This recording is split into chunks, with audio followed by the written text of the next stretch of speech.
Bom, primeiramente, boa noite a todos, sejam todos muito bem-vindos. Hoje, um bate-papo com alguém que tem muita experiência no futebol. Eu particularmente, há 10 anos atrás, basicamente 10 anos atrás, eu estava lá no hotel acompanhando o projeto de tudo que foi feito na questão do Londrina nesses 10 anos e o que era o planejamento de ser. E hoje tem uma honra de poder conversar com o Sérgio Malucelli, um cara que já tem uma história gigantesca no futebol e vai estar compartilhando junto com a gente aqui. Deixa eu só ver se ele já está online. Presidente, como é que vai? Tudo bem? Muito bem, presidente. Primeiramente, gratidão por aceitar o convite. É um prazer estar aí com você. Pô, show de bola. Eu não tenho ideia do tamanho da honra que é poder bater esse papo contigo.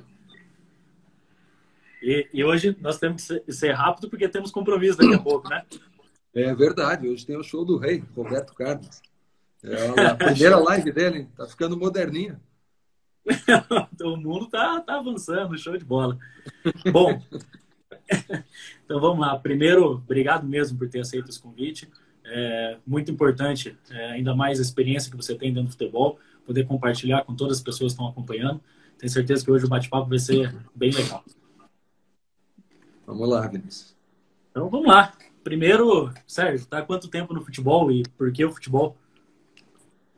Cara, tudo aconteceu por acaso, Vinícius. Em 93, o pessoal do Irati me convidou para disputar o Paranaense da segunda divisão. E eu sou do Irati, é lógico. Sim. E acabei aceitando, assumi o Irati em 93. Nós somos campeões da segunda divisão. E aí ficou 2 ou 3 anos na primeira divisão, depois caímos para a segunda novamente. Voltamos e em 2002 chegou a ser campeão paranaense. E chegamos a participar de 3 ou 4 Copas do Brasil. Caramba. E já no primeiro ano, em 93, na segunda divisão, nós revelamos um jogador, o Ari Nelson. Foi o primeiro jogador que eu revelei e o primeiro jogador que eu vendi. Aí eu peguei gosto, né? Você faz um negócio que gosta e ainda ganha dinheiro, você acaba se apaixonando.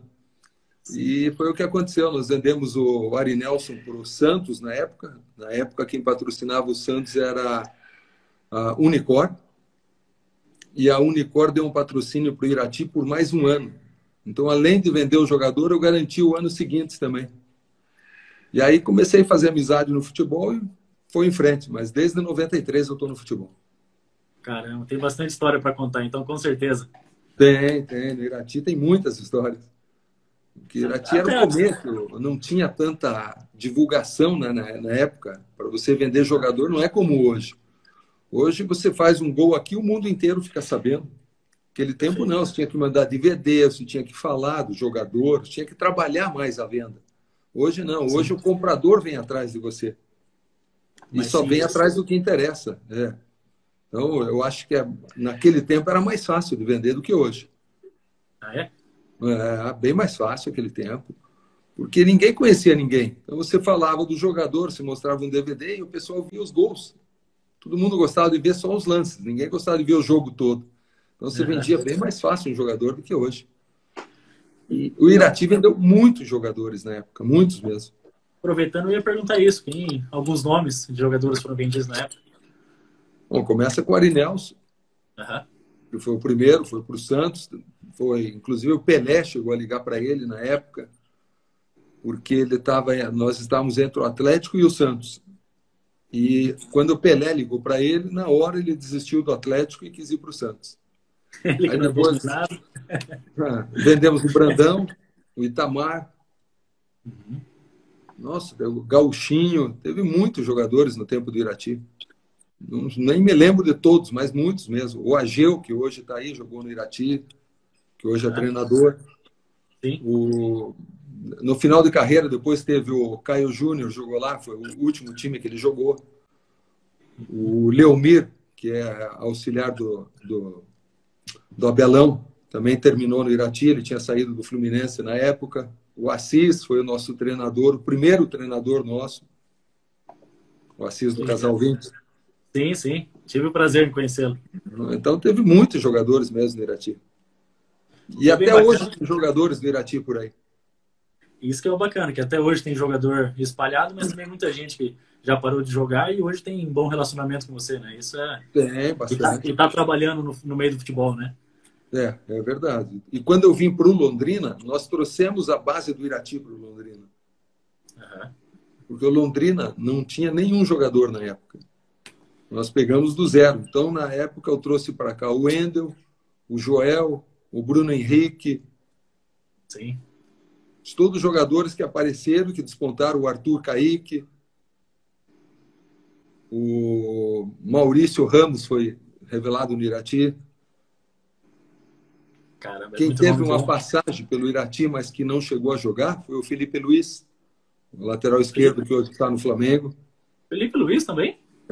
Nós que vendemos o Felipe Luiz na época, nós emprestamos para o Real Madrid Uhum. B, e depois emprestamos para La Corunha e acabamos vendendo para La Corunha. Nessa época, o Figueiredo já era meu sócio, que ele entrou comigo em 95, 96. Sim. Nossa, E, se fosse chutar quantas negociações você já fez, nossa, tem teve nem ideia, né? muitas. O Márcio Nobre, que jogou no Irati, depois foi vendido, foi para o Japão, do Japão foi para a Turquia. O Alexandre Bambu, que depois jogou no Uhum. Curitiba, depois foi para o Emirados Árabes. Teve muitos, muitos jogadores mesmo. O Legal. Walter, goleiro, que hoje está no Corinthians, também nós compramos do 15 de Jaú, numa Taça São Paulo, e depois ficou no Irati uns 4, 5 anos, e hoje está no Corinthians. Sim. Caramba, é muito jogador. Tem bastante, bastante mesmo. Há muito tempo, né, Vinícius? Sim. Ah, isso é o bacana da experiência, né? Tenho É. certeza que dá para escrever um livro grande, né? Com as histórias. E muitos treinadores famosos passaram pelo Irati. Caio Júnior, como Sim. jogador, não como treinador, mas o Gilson Kleina, como treinador lá. O Mano Menezes passou como treinador. Também. O Mano Menezes, antes dele fazer o sucesso, ele passou no Irati. Aliás, pergunta para ele qualquer dia, o único time que ele foi mandado embora na época era o Irati. Nossa, teve essa ainda. E no Irati, ele conheceu o Sidney, o Lobinho, que até hoje é auxiliar dele. Que bacana, cara. O Sidney era jogador do Irati e o Mano era o treinador. Uhum. E o Sidney era reserva, então ficava junto com o Mano todo jogo no banco. Quando foi mandado embora o Mano, ele me ligou dali uma semana se eu liberava o Sidney para ele. E o Sidney veio me pedir, ele tinha mais um ano de contrato ainda. Eu liberei e ele foi como auxiliar do Mano e está até hoje com o Mano Menezes. Isso é muito bom. É. As parcerias e amizades que acabam fazendo no meio do futebol é legal, né? Porque elas são, quando é de verdade, elas são duradouras, né? E o Irati teve uma época muito boa, né? Criou uma rivalidade muito grande com o Curitiba, com o próprio Atlético. Sim. O jogo nosso em Curitiba era sempre difícil. O Alex, o primeiro jogo profissional dele foi em Irati. Uhum. E acabou com o jogo, por sinal. Acabou com o jogo. Foi o melhor jogador, fez o gol. Foi o primeiro jogo dele como profissional. Era bonito de ver ele no início, né? Jogava muito. Ele jogava muito mesmo. Eu até no bate-papo com ele, eu confesso que quando ele retornou para Curitiba, eu trabalhava no Couto, eu saía do Couto e ia até o CT só para ver ele treinar. Era coisa de louco. Jogava muito, né? E Sim. aquele tempo, Vinícius, tinha muito esquema de arbitragem, né? Que depois acabou caindo aqui no estado do Paraná, teve um rolo grande aí, mas teve um jogo que o Itamar era nosso atacante. E eu estava negociando o Itamar. Eu precisava que ele fizesse um gol nesse jogo, né? Era nós e Prudentópolis, lá em Prudentópolis. E eu cheguei no árbitro, na época, e falei, além de eu ganhar o jogo, eu preciso que o Itamar faça gol. Aí ele falou, mas o Sérgio, como é que ele vai? Eu não posso fazer ele fazer o gol. Eu posso te ajudar a ganhar o jogo. Agora, fazer gol não tem jeito. Eu falei, dá 2 pênaltis, que ele vai fazer os 2 pênaltis, aí eu faço o gol. Aí começa o jogo, primeiro tempo, pênalti para o Prudentópolis, 1-0. Para o Prudentópolis. E eu louco da vida, né? O juiz passa por mim, calma. Fica tranquilo. Segundo tempo, 30 minutos, a bola 1 metro longe da área, o Itamar caiu, o juizão, pênalti. Foi lá, 1-1. Aos 45, outro pênalti para nós. Ele foi lá e bateu 2-1. Aí, na saída, o pessoal do Prudentópolis foi em cima dele. O que é isso? Onde já se viu roubar aqui dentro da nossa casa? Eu falei, vocês são burros, cara. Vocês não sabem pedir. Você pediu um pênalti, eu dei. O Malucelli pediu 2. Nossa Senhora! O Lucas Rangel falando, meu pai do céu. Aquele tempo era assim. Aquele tempo era desse jeito. Eu não sabia que era assim. Não, aquele tempo era feio mesmo. Era muito feio. Não, tá doido. Isso vai ficar salvado, viu? Mas, enfim, vamos lá, vamos seguir aqui. Bom, me conta um pouquinho, Sérgio, na parte de gestão, como que é a relação da SM Sports com a Londrina em si? Como é que funciona essa parceria? Sempre foi boa. No começo era o... Aliás, nesse período que eu estou aqui, só tivemos 2 presidentes. Ou era o Claudinho ou era o Felipe Prochet. Hoje é o Felipe, mas a nossa relação sempre foi muito boa, nunca tive nenhum problema com eles. Está terminando agora, faltam 7 ou 8 meses só para acabar. Em 9 anos e 4 meses, nunca tivemos um problema. Então, acho que foi sempre uma relação muito boa. Eu lembro isso, particularmente na dia da apresentação do projeto, eu estava lá no Bourbon, eu achei aquilo demais. Sentei lá na última cadeira, fiquei olhando e falei, caramba, tinha um PowerPoint bonito, rapaz. Eu falei, olha só, que coisa incrível. Isso faz parte da história, que bacana. Em 2010 isso, né? 2010, eu tinha um pouco de cabelo ainda na época. Então faz tempo, hein? Faz tempo, tinha um tupetinho, estava na faculdade ainda. Mas fala para mim, em relação a questão de modelos de gestão entre clube e empresa, com questão de, enfim, dos diferentes tipos, e o que você acredita nesse tipo de relação? Olha, eu acho que o futebol deveria ter uma gestão sempre, porque você tem que ter um responsável. Esse é o maior problema dos clubes brasileiros, porque o presidente vai ali, fica 2, 3 anos, enche de dívida, vai embora e joga para o outro. Ele quer fazer a gestão dele, ganhar um título, brigar por título. Então, ele contrata, paga salários exorbitantes. Você vê jogadores que no nosso time não jogariam e recebendo 200, 300 mil. Então, é um absurdo, porque não sai do bolso dele. Ao contrário da gestão, que chega no final do mês, faltou 100 mil, você tem que riscar o cheque e pagar. Tá? Não tem o que fazer. Você é o responsável, você tem que pagar. Na Europa, por isso que é bom, porque os clubes têm dono. Então, você não vê essa loucura que você vê aqui. No Brasil, os caras fazem cada loucura. Se pega aí, no Rio de Janeiro mesmo, um exemplo. Sim. Todos os clubes lá estão quebrados. Tirando o Flamengo, que hoje levantou. Mas, por incrível que pareça, eu vi uma notícia do Flamengo agora, 2, 3 dias atrás, que com esse problema aí, ele está buscando um empréstimo de 40 milhões. Depois de tudo que levantou ainda o dinheiro. Depois de tudo que ganha, que o Flamengo é o time que mais ganha no Brasil hoje. Então, enquanto não houver uma gestão nos clubes, ou transformar a empresa, que hoje transformar a empresa no Brasil é difícil, pelos impostos.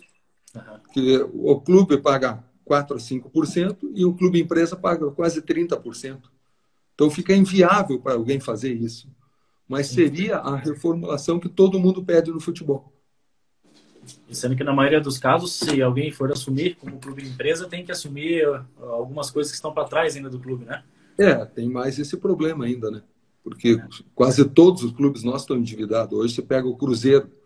Um time como o Cruzeiro, uma camisa daquela, está com uma dívida do jeito que está. Isso é um absurdo, cara. E jogadores ganhando lá 750 mil, 1 milhão, e nem jogam. Não joga. Não, se pega o custo-benefício de um jogador desse, é muito baixo, cara. Não vale a pena. Mas é a resposta que o presidente quer dar para o torcedor. E como ele vai embora dali 1 ano, que está vencendo o contrato dele, ele faz qualquer loucura. Faz sem medir esforços e sem medir consequências e deixa a bomba para o próximo que vem. Fica para o próximo presidente. E isso vai rolando. E a dívida dos clubes vai aumentando cada ano mais. Sim. Ao contrário, se você pegar o Londrina nesses 10 anos, o Londrina, a SM deu para o Londrina quase 8 milhões já.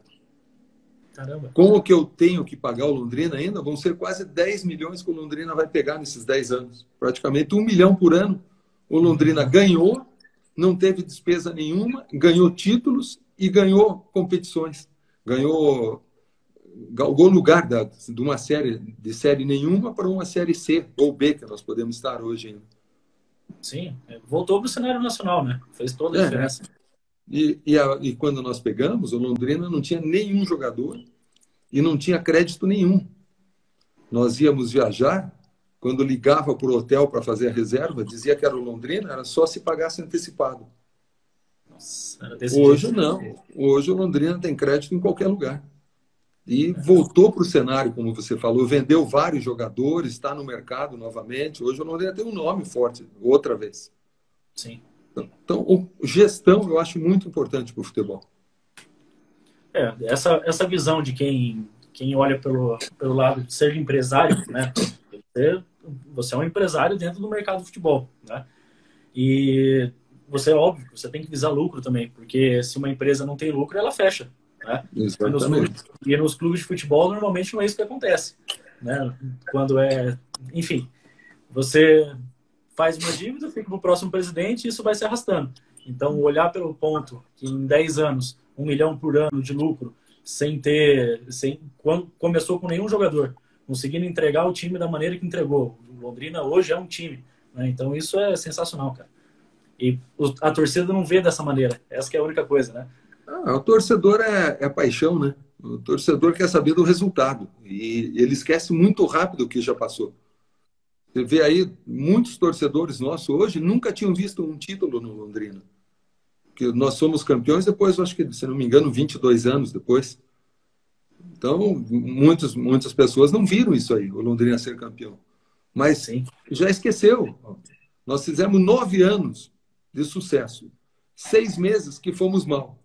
Esses 6 meses parece que matou tudo que você fez de bom. O torcedor, infelizmente, é a paixão. E tem a memória curta, né? Ele quer ganhar título. E não, eu também queria ganhar tudo, mas infelizmente não tem jeito, né? Mas eu gostaria de ganhar todo o campeonato que nós disputássemos. Eu queria que o Londrina ganhasse, que fosse campeão, que brigasse pelo título. Mas, infelizmente, não é assim que funciona. Tem clubes que estão muito na nossa frente. E é normal. Eu lembro muito, particularmente, até, Sérgio, eu já trabalhando com futebol lá em 2008, 2009, 2010, foi quando eu comecei, e muita gente em Londrina, na minha época, quando você perguntava para que time torcia, era Corinthians, Santos, Palmeiras, Flamengo, mas nunca era o Londrina, porque o Londrina em si não tinha nada, né? Então, todo esse trabalho que é feito de levar o torcedor para o final de semana ir para o estádio, conseguir ter essa paixão de volta, isso não tem preço que pague, porque foram 10 anos de trabalho que não foi da noite para o dia que foi feito isso. Então, poxa, isso é muito bacana. Mas quando você está por baixo, que nem o Londrina estava, então, quando nós começamos a segunda divisão do Paranaense, o torcedor ia mais no campo do que hoje. E quando você está lá embaixo, todo mundo quer te ajudar, né? Aí quando você chega lá em cima, o pessoal já acha que você tem que ganhar. Você tem que ganhar, permanecer lá. E não é desse jeito que funciona. Aí o torcedor começou a largar um pouco o Londrina. E aí qualquer coisa que eu falava, o Malucelli não presta, que o Malucelli está ganhando dinheiro com o Londrina. Então, começou a virar um negócio. Aquela paixão mudou, começou a cobrança demais e achando que o Londrina teria que ser o campeão mundial. E, infelizmente, não é isso que vai acontecer. É como eu falei, eu gostaria ter sido subido para a Série A, estar disputando um título na Série A, mas a diferença é muito grande. Os clubes estão muito muito na frente que nós. É sócio-torcedor, isso aí conta muito hoje no futebol. É a torcida que vai no campo, é a força da camisa, o apoio do empresariado da cidade, tudo isso aí conta muito. Sim. Você vê a Chapecoense onde chegou. Mas a Chapecoense, todo o jogo da Chapecoense era lutado o estádio deles. E depois da tragédia, mais ainda. Então, o Londrina faltou isso. Mas quem sabe ainda dá tempo de fazer alguma coisa. Sim. Bom, Sérgio, falando um pouco de categoria de base, eu sei que você valoriza muito o trabalho da base, o que é feito, todo o investimento que é feito com isso. E tem um porquê também, né? Essa metodologia de apostar nos meninos de quem está vindo para poder subir ao time profissional. E, enfim, o que você acredita sobre esse trabalho da base que você está fazendo? E o que tem como objetivo principal? Qual foi sempre o seu objetivo principal? Nós sempre trabalhamos a base desde o tempo do Irati. São os jogadores que você mais negocia, são os jogadores da base. E quando nós começamos no Londrina, o Londrina era praticamente jogadores formados na base do Irati. Eu lembro muito bem que o Arthur, o Wendel, teve jogo aqui que a torcida queria bater nos dois. E eram dois meninos. O Wendel, com 17, 18 anos, ele já era o titular no Londrina aqui. Então é lógico que falta uma experiência. Ele sabe jogar, mas falta a experiência do jogo, do campeonato em si. É um guri que não tinha passado em clube nenhum, só na base. E a cobrança é muito grande. Perfeito. E você vê aonde estão todos os jogadores que estavam na segunda divisão nossa na época. Ricardinho, Bruno Henrique, Arthur, o Wendel, o Ayrton, todos os jogadores que estavam na segunda divisão do Londrina e hoje estão em grandes times no Brasil. Para você ver como a base é importante. E o ano passado mesmo, os jogadores que nós vendemos, todos eles formados na base. Quer dizer, a base do Londrina, que nós começamos em 2011, 2012, 2013, agora que estão dando os frutos. Porque é um trabalho demorado. Você pega um menino com 13, 14 anos, você vai vender ele com 18, com 20, às vezes com 21, 22. Então, é um trabalho muito demorado. Você não pode ter pressa, mas é um trabalho que dá resultado se você trabalhar certo. E à medida que você vai revelando o jogador, os próprios meninos da base vão ter interesse, porque eles sabem que vão ter oportunidade. E em muitos times não dão essa oportunidade. E o Londrina não, prioriza os meninos nossos da base.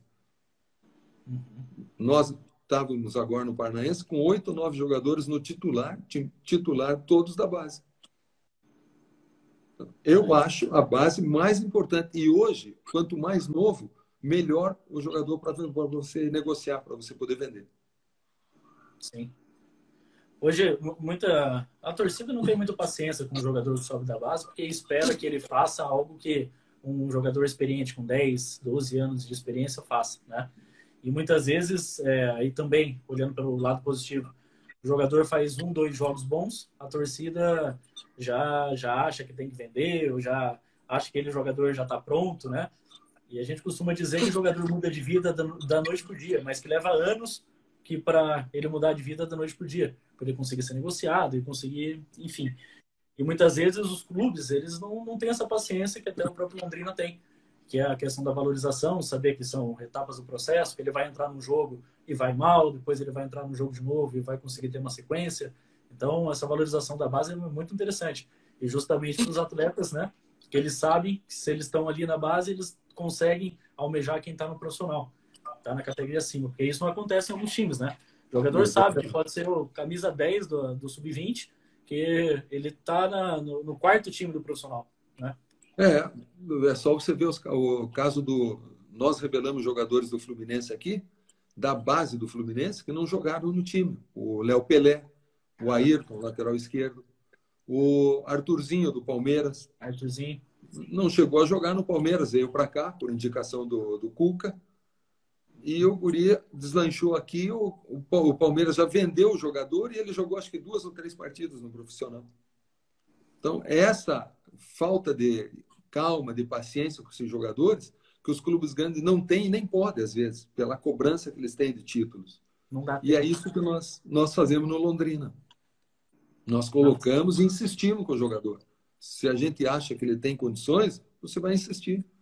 E acaba errando, uma hora ou outra você vai errar, mas a tendência de você acertar é muito maior. Não, No ano passado, a venda que nós fizemos, eu fui criticado demais. Até acho que, em parte, a torcida tem razão, porque desmontou o nosso time realmente. E nós não conseguimos arrumar. Mas os jogadores, que nem o Anderson, o Luquinha, hoje eles não estão nem jogando no Portimonense. Aliás, tem jogador que nem no banco está ficando. Então, a torcida endeusa muito. O Luquinha fez um gol de falta contra o Paraná. Meu Deus, falaram que era o melhor jogador do mundo. Infelizmente, não está jogando lá. Então, não é assim. O jogador faz aqui. Se ele vai bem, endeusa, como você falou, é o melhor jogador. Se ele faz uma partida mal, o jogador não presta, não serve. Então, essa diferença, isso aí é muito ruim para o jogador. Isso atrapalha muito a carreira do jogador. O Bruno Henrique, aqui no Londrina, não jogava. O Bruno Henrique, que hoje está no Palmeiras. Sim. Ele entrava no segundo tempo e a torcida pegava no pé dele, todo jogo. E olha onde está o Bruno Henrique hoje. Jogador cotado até para a seleção brasileira. Ele estava jogando muito, né? Até a paralisação. É brincadeira que fez no ano passado também. No caso do Wendel, então é pior ainda. Nossa, o Wendel só não bateram nele porque nós não deixamos, porque senão iam bater no menino. O guri não queria nem jogar, ele queria parar de jogar. Caramba. Hoje, titular absoluto do Bayern. Sim. Menino que ganhava aqui R$2.000, hoje ganha 150 mil euros por mês. Será que mudou de vida? Mudou dele e da família dele. Sim, de algumas gerações até. O futebol tem esse lado bom, né? Que hoje você ganha um X, amanhã você pode ganhar 20 vezes esse X.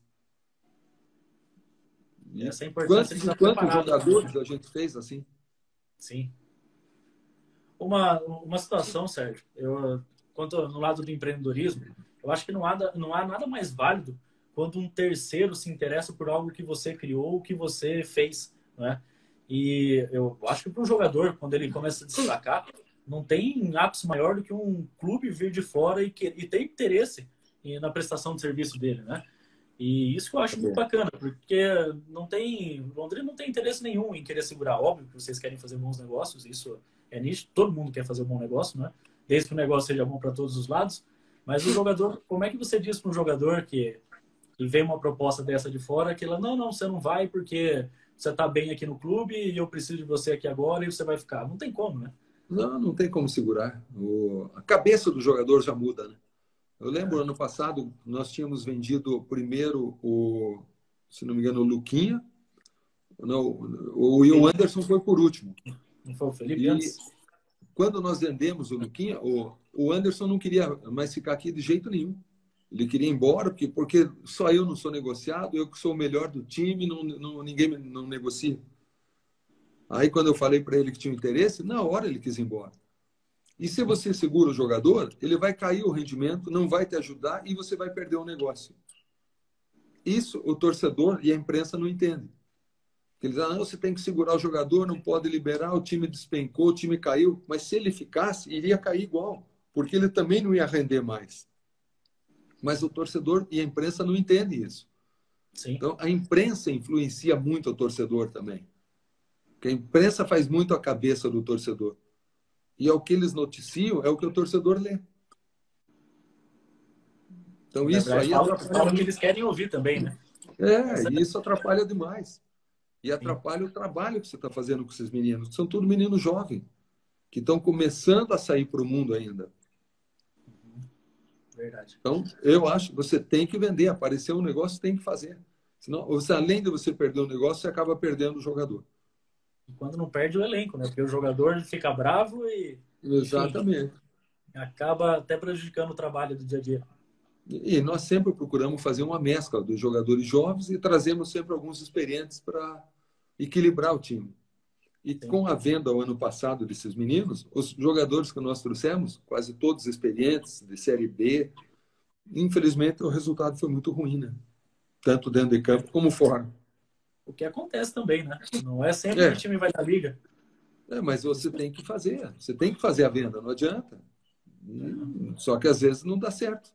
Mas em 10 anos, você errar uma vez, eu acho que passa, né? Sim. Até aproveitando já nesse tema da questão, porque se for ver, o Londrina sempre vem numa crescente, né? o ano passado, que não rendeu como já vinha rendendo, mas, poxa, bateu 3 anos ali na boca do acesso, né, até para a Série A. Foram 3 anos consecutivos, né? 3 anos. Então. E é óbvio que a questão de perfil de jogador, você precisa contratar jogador para cada tipo de competição. Contratar um jogador para a segunda divisão do Paranaense é totalmente diferente de contratar um jogador que vai subir o time para a Série A, né? Como é que faz esse trabalho, essa análise, consegue montar o time para cada competição? Primeiro, quando nós começamos na segunda do Paranaense, como eu falei, nós viemos com a base do Irati que nunca tinha jogado. E mesmo assim, foi campeão. Nós trouxemos 3 ou 4 mais experientes que já disputavam a segunda divisão. Essa mescla dá o casamento certo. E isso a gente vem procurando fazer todo ano. A juventude da base com alguns experientes. Então, todo ano você pega o Londrina, sempre tem um jogador ali experiente que sobressai. É o Gilmar, é o Dagoberto, o Anderson Aquino. Todo ano algum jogador mais experiente, mais rodado, faz a diferença para nós. Mas junto com os meninos da base. Que aí você tem os meninos para correr e a experiência de quem sabe jogar, de quem disputa a competição. Isso que nós buscamos fazer todo ano. E, como eu falei agora há pouco, o ano passado estava indo muito bem. E nós chegamos a liderar, se não me engano, nós ficamos liderados por acho que 3 ou 4 rodadas, mas nós permanecemos no G4 12 rodadas sim, nas 15 primeiras. Então, é um fato inédito até para nós aquilo. Aí, quando deu a parada da Copa América, que o nosso time degringolou. Mas quando nós perdemos, ainda estava com o Anderson no time, o time ainda estava bem. Só que nós voltamos e no primeiro jogo para o Operário, nós tomamos um banho de bola do Operário. Perdemos de 2-0 e o time desandou dali para frente. E não arrumou mais o campeonato todo.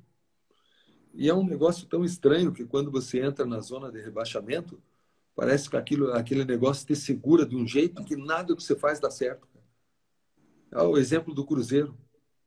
O ano passado, o time do Cruzeiro, para mim, no papel, era um dos melhores do Brasil. Concordo. Entrou na zona de rebaixamento, mas não tinha jeito, nada dava certo. Cara. Dá tudo errado. É impressionante. Parece que atrai tanta coisa ruim que o negócio não anda. E foi o que aconteceu conosco.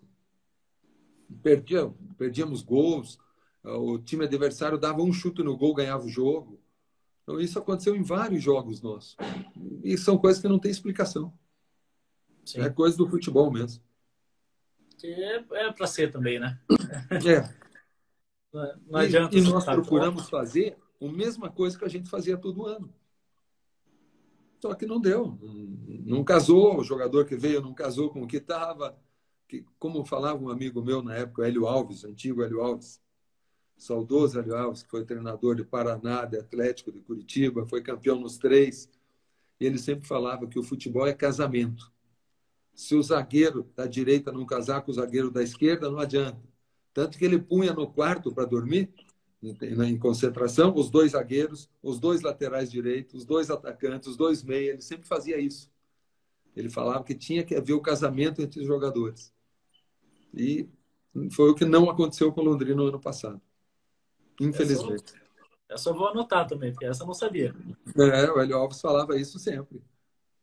A maioria coloca o número 2 com o 3, o 3 com o 4, o 4 com o 5, 5 não, com o 6. Ele sempre falava que tem que haver o casamento nas posições. É. E é verdade. Se um zagueiro não combina com o outro, não adianta, cara. Nós sempre fomos a defesa menos vazada em todos os campeonatos. O ano passado, e esse ano ainda, nós somos a defesa mais vazada. Nunca aconteceu isso com Londrina desde que eu estou aqui. Primeira vez. Então, por quê? Porque não casou os 2 zagueiros. E esse ano que começou muito bem, aliás, o ano passado, nas primeiras rodadas que nós ficamos em primeiro, nós estávamos muito bem. Aí todos os zagueiros nossos machucaram. Todos. Nós passamos a usar a 4ª dupla de zagueiro. Então, tudo isso aí combina com coisa ruim. Acaba, no final, dando o que aconteceu conosco. Quantas operações nós fizemos no ano passado? E isso a imprensa não fala, o torcedor não vê. Ele cobra, mas ele não vê que você perdeu os 2 zagueiros titulares. Depois perdemos os 2 zagueiros reserva. Depois perdemos os 2 zagueiros que era o terceiro reserva. Tivemos que ir atrás de zagueiro. Mas ninguém fala, cara. Ninguém diz, ninguém está preocupado com o que aconteceu com esse jogador ou não. Eles só estão cobrando, cobrando. Então, isso aí é ruim para o futebol.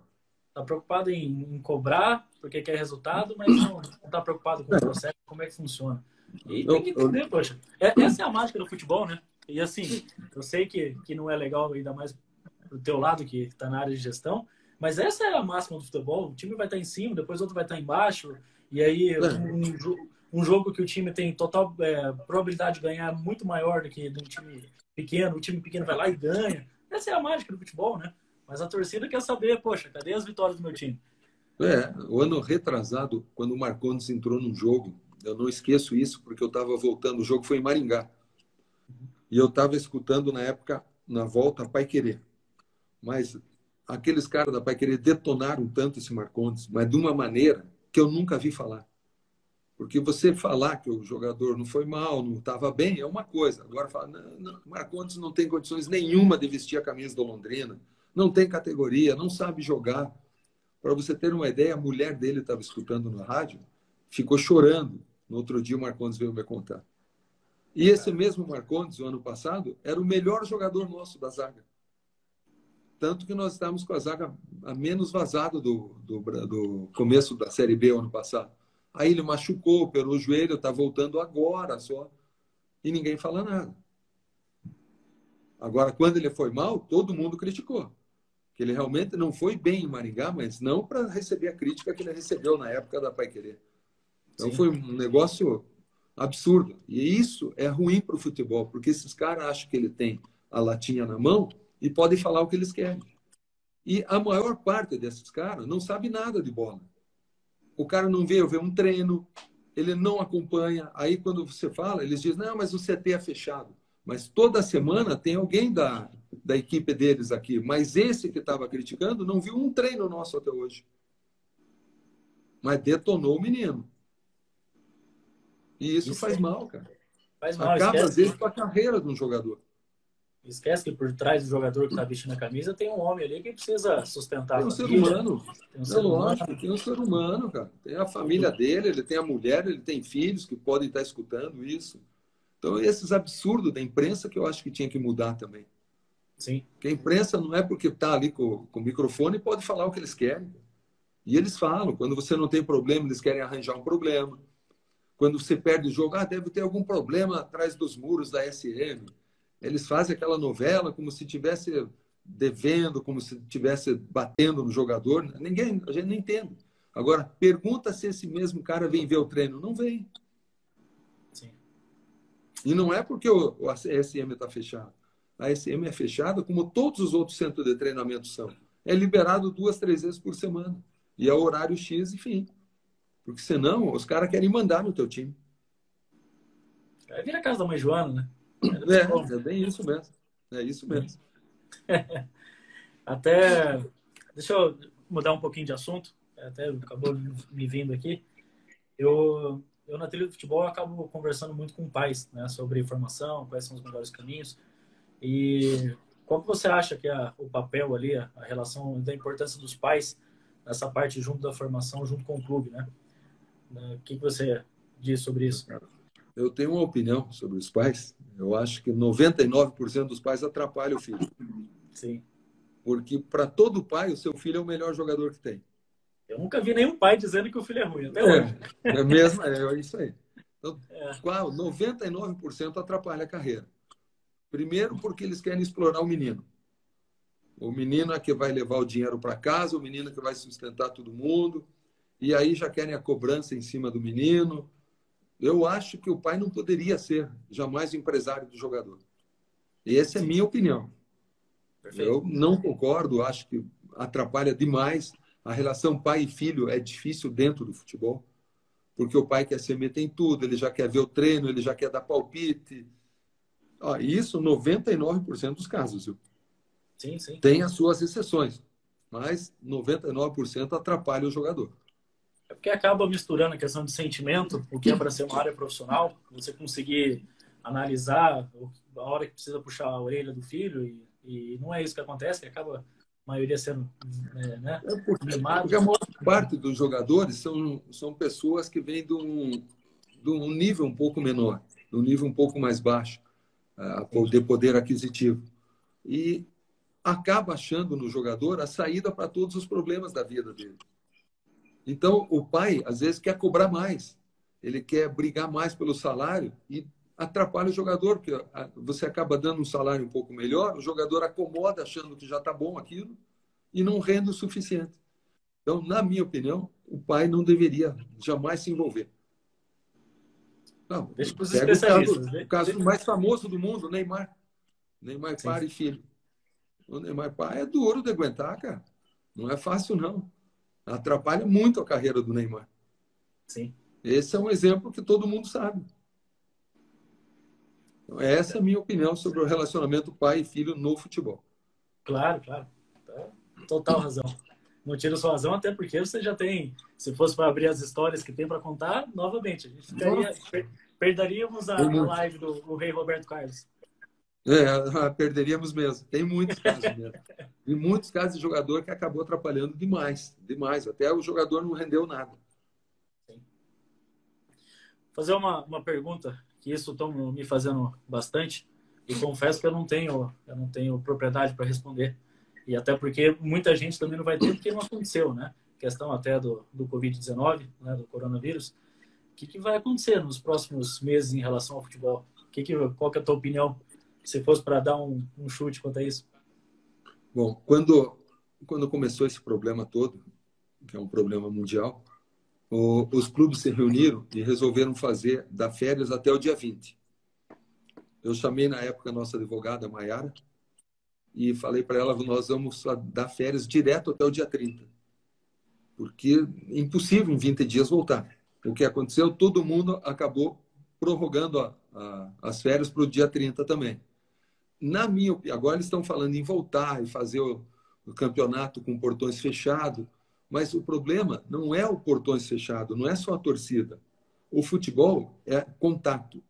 E não são os 11 apenas. Você tem 30 jogadores treinando, você tem a comissão técnica, você tem os massagistas, o médico, o roupeiro. Então, o que nós estamos querendo evitar é o que vai acontecer em cada centro de treinamento. Vai haver muitas pessoas junto. E aí falta o respeito para o atleta. Até porque ele tem a sua família. Como é que ele vem aqui, onde vão estar 40, 50? Aí você tem que ter o rapaz que vai cortar o campo, a mulher que vai da lavanderia para lavar as roupas, a mulher do restaurante para dar atendimento, o fisioterapeuta. Você vai ter que ter toda a equipe ali formada para atender os jogadores. Então, quantas pessoas vai envolver? No mínimo umas 50, 60 pessoas. É o que não pode. E no futebol, o contato é direto. A respiração é do lado. Você não vai treinar com máscara. Não tem como. O cara vai sufocar. Então, a minha opinião, o futebol não pode voltar de jeito nenhum em maio. Perfeito. Se está fechando tudo, por que o futebol eles querem voltar com portões fechados? E cadê o respeito para o atleta? O atleta vai ficar nesse meio e daí vai sair daqui, vai para sua casa, ver a mulher e seu filho que estão de quarentena. Então, falta o respeito com o atleta, na minha opinião. Eu acho que não pode voltar. E lembrando quem está ouvindo a gente, que você como presidente, como gestor, você precisa que volte o campeonato, porque você precisa dar sequência. E ainda assim você é a favor que não volte, né? Isso Mas é um respeito pela pessoa, pelo ser humano. Sim. É isso aí que está faltando. Está todo mundo preocupado em voltar, porque aí vai começar a receber da televisão novamente, porque aí entra o dinheiro para o clube e que deu respeito para o jogador. E o jogador, ninguém está preocupado. Daí eles vêm com a conversa, não, mas com portões fechados. Mas e o atleta, rapaz? O atleta vai conviver com um monte de atleta junto. O pessoal está louco. Eu acho que, enquanto o Ministério da Saúde não chegar e falar, está liberado, só que nós temos que ver o que aconteceu nos Estados Unidos, que liberou, e olha o que tem hoje lá. O maior problema no mundo é nos Estados Unidos, porque faltou com respeito para a doença. É um inimigo que nós não conhecemos. Sim. Quando você vai brigar com alguém que você conhece, você sabe como se proteger. Agora, quando você vai brigar com o inimigo desconhecido, você não tem proteção nenhuma. É o que nós estamos vivendo hoje. Eu tenho medo. Eu já tenho alguns casos próximo a mim aqui que tiveram Covid e que já faleceram. Então, eu sei como é. A representação dos funcionários era para ser agora, dia 22, eu já mudei também, não vai mais ser. Se a federação vai concordar ou não, o problema é deles. Eu vou ter o respeito com o ser humano. Sim. Isso, poxa, isso é nobre ter esse pensamento ainda. O que hoje, até na frente de casa aqui, estão fazendo muita passeata de empresários querendo que tudo reabre e o pessoal não está tendo ideia do que está acontecendo realmente, né? Olha, todo mundo fica falando, porque vai quebrar o mundo, mas eu prefiro estar vivo, mesmo quebrado, do que eu estar morto com dinheiro no banco. Eu prefiro estar vivo, mesmo que eu fique quebrado, cara. Mas pelo menos eu estou vivo, eu vou atrás de novo. Sim. Não adianta você soltar todo mundo, daqui a pouco não ter lugar em hospitais, que é o que vai acontecer nos Estados Unidos. Nós estamos tendo um exemplo lá. Nós tivemos um exemplo na Itália, que foi a mesma coisa. Olha o que aconteceu na Itália. E o mundo todo parou. Por que o Brasil vai fazer diferente agora? Nós já fizemos uma quarentena aí. Vamos lutar mais um pouco. Vai liberando um pouquinho agora. Libera por 6, 7 dias. Depois fecha mais 7 dias. Enquanto não resolver isso aí, doutor, o risco é muito grande. E a conta sempre chega, né? Mas é o que eu falei. Eu prefiro estar quebrado, mas vivo. Sim. Show. Até partindo para a parte final aqui do nosso bate-papo, porque eu de maneira nenhuma quero atrapalhar o seu show. Eu tenho que concentrar com o show do rei ainda. Não, tá certo, tá certo. E inventa de fazer bate-papo num domingo, né? Aí não pode fazer nada durante o domingo. Poxa, cada ideia desse careca. Mas é o que nós temos hoje agora na quarentena, é isso mesmo. Não. Mas assim, eu tenho uma curiosidade, Sérgio. Essa é uma coisa minha. Você diz que desde 93 está no futebol, que já, poxa, tem tanta história para contar, já conquistou muita coisa, entre negociações, títulos, enfim, já conquistou na arbitragem. Arbitragem. Essa aí era nova, ninguém sabia quase. Não, essa eu vou guardar, viu? Essa eu vou guardar. Olha lá, o Lucas Rangel. Lucas Rangel gosta da resenha. Ei, meu querido. Mas foi meu jogador, né? Foi meu jogador. Sim. Esse gosta de você. Mas me diz o seguinte, particularmente, você tem algum sonho dentro do futebol ainda? Que você fala, poxa, esse eu vou realizar ainda nos próximos anos? Enfim, tem algo que você almeja conquistar? Eu sempre quis construir um centro de treinamento. Construir. Não esperava jamais pegar um time como Londrina. Acabei pegando e conseguimos ganhar títulos que não se ganhava há anos, quebrar recordes. O que eu queria mesmo hoje era subir para a Série A, com o Londrina, se possível. Sei que está muito distante disso, mas o que faltou para mim era isso aí. Esse era seu grande sonho. Sem dúvida alguma, né? Primeiro porque chegou muito perto disso, né? Nós tivemos aquele jogo lá do Oeste que eu não esqueço nunca. 2 pênaltis para o Dagoberto, que eu não tinha errado um pênalti, melhor jogador nosso. Bateu o primeiro, o goleiro pega. O juiz manda voltar. Eu falei, agora é porque é para ganhar, né? Bate, o goleiro pega de novo, cara. Aí não tem jeito. Aí não tinha como, mas aquele jogo ali é o que eu brinco com o Dagoberto, ele fica bravo comigo. Eu falei, você me levou para o céu e me levou para o inferno, no mesmo campeonato. Sim. Levou para o céu porque nós só chegamos lá graças a ele. Que é ele que fez tudo, ele que fez os gols, ele foi o artilheiro, ele decidiu os jogos. Aí, quando era para comer a cereja, ele me pisa na bola. Mas é coisa do futebol, ele jamais queria fazer um negócio daquele, né? Sim, mas, infelizmente, aconteceu com ele. Mas esse jogo marcou muito para mim e o que faltou para mim mesmo é a Série A. Só. Os títulos nós ganhamos. Um título da Primeira Liga invicto, disputando com o Cruzeiro, com o Atlético Mineiro. Lembro bem. Então, tudo isso aí foi bom demais. Só faltou a Série A mesmo. Não, mas que show. Quem sabe ainda dá tempo, né? Não, dá tempo. Ixi, tem bastante tempo ainda. Quem sabe? Quem sabe? Vai que? Não, o homem lá em cima sabe o que faz. O nosso goleiro Alencar aí, que eu estou vendo agora. Opa. Eu não acompanho muito quem entra ali, mas agora eu vi o Alencar ali. Legal. Eu perguntei isso porque, assim, olhando pelo outro lado, né? Acho que quando você tem um objetivo, você tem um sonho, porque é forte, como de que jeito, não interessa. Você trabalha, você se dedica, você vai atrás e vai em busca de conquistar, né? e uma carreira repleta de conquistas que você tem dentro do futebol, eu tinha essa curiosidade em querer saber, eu falei, poxa, o que o homem almeja ainda mais, né? E isso é legal de saber, cara. Gostei. Não, gostaria muito de subir para a Série A, viu? Principalmente da onde nós saímos. Porque você ganhar títulos num Flamengo, num Atlético, num Curitiba, é uma coisa. Você ganhar no Londrina é outra coisa, cara, porque você sabe que no Londrina é muito mais difícil. Qualquer time do interior é muito mais difícil. E nós ganhamos muitos títulos aqui. Muitos mesmo. Foi campeão da segunda divisão, campeão paranaense, campeão da Primeira Liga, 5 vezes campeão do interior, vários acessos. Então, tudo isso aí é bom demais. Só faltou mesmo a Série A. Ei, Dagoberto. Não é, meu pai, mas não é, ele não teve culpa nenhuma. Tô brincando. Pelo contrário. Ó, Marcelo de Patim, meu irmão em Cristo.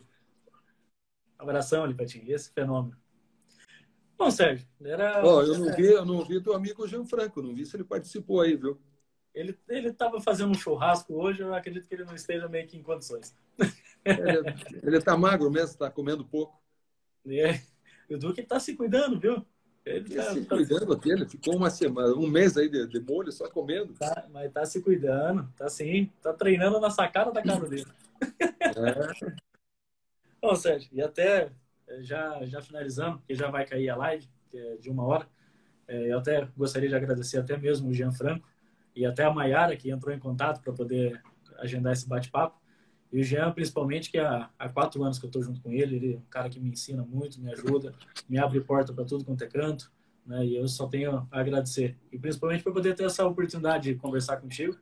Poxa, para mim isso, como eu falei no início, isso conta muito. Conta muito porque eu acredito muito que a experiência é o seguinte, né? Você sabe coisas que eu não sei, eu sei coisas que você não sabe, a gente troca experiência e todo mundo cresce, né? É verdade, ninguém sabe tudo, né? E toda vez que eu vou para Londrina, eu sou muito bem recebido, questão de jogadores da base, o profissional. Então, agradecer mesmo pelo bate-papo. Daqui a pouco eu vou estar subindo esse bate-papo. A parte do árbitro vai ficar marcada, viu? Mas agradecer por você ter disponibilizado esse tempo para conversar com a gente. E você falou assim, poxa, não estou acostumado a fazer live. Caramba, você tem que vir pro lado de cá. Tá melhor que eu. É a terceira, cara. Não, tinha tá feito mandando. 2, agora é a terceira que eu estou fazendo. Não, tá mandando bem. Mas é complicado, né? Para quem tem propriedade, cara. Quem tem propriedade. Eu não sou muito chegado nisso, não. Não, eu sou sei disso. Sou do tempo antigo.